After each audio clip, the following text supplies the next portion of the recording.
1319. This is runoff coming off of the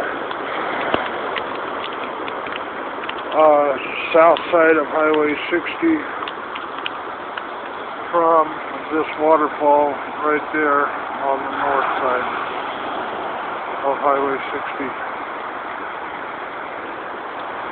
13:20 p.m.